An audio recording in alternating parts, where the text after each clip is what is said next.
तहरीक साहब के वोटर की जो सोच नून लीग या पीपल्स पार्टी के लिए उससे ज़्यादा बुरी सोच मेरे ख्याल से वो IPP के लिए और खट्टर साहब की पार्टी के लिए रखते हैं। क्यों अतर काज़मी साहब ऐसा ही है या मुख्तलिफ आपको लग रहा है? नहीं, ऑब्वियसली जिस तरीके से वो पार्टी को छोड़ के गए और जो खट्टर साहब के अजीम शान जलसे वहाँ पे हुए हैं खैबर पख्तूनख्वा के अंदर, जितने लोग उनके साथ मिले हैं और अली नवाज जाके आज मिल गए जहांगीर तरीन साहब से, अलीम खान साहब से, और वो उन 3-4 बंदों ने सूट भी सारे एक जैसे कलर के पहने हुए थे, मैं देख रहा था।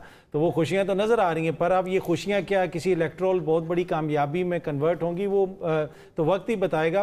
देखिए, पहली बात ये है कि एक तो ये है ना कि जो बयानिया ये है कि नवाज शरीफ साहब को हरवाया गया 2018 में, क्योंकि एक लाडले के साथ बहुत बड़ी सपोर्ट थी। और अब आप इस तरह कर रहे हैं ना, आप उस लाडले को जेल के अंदर ही रखें और जेल में ही बंद कर दें, सिर्फ उनको इलेक्शन लड़ने दें।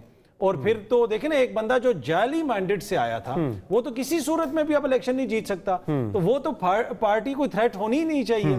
उसको तो ये बेहतरीन मौका है कि ये साबित किया जाए नून लीग की जानिब से और पीपल्स पार्टी की जानिब से कि ये देखें जनाब, ये तो अवामी वोटों से आया ही नहीं था, देखें हमने इसको कैसे शिकस्त दी है। लेकिन अब ये उससे इलेक्शन लड़ने के लिए तैयार नहीं है, क्योंकि हकायक ज़मीनी उनको भी पता है। और जहां तक बिलावल साहब का ताल्लुक है और जरदारी साहब का ताल्लुक है, उनको तो पहले आपस में चीज़ें तय करनी चाहिए।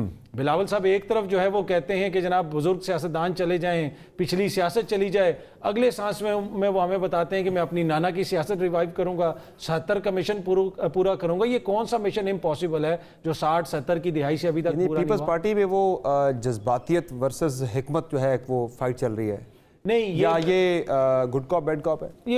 ये अवाम के शऊर के ऊपर चपेड़े हैं।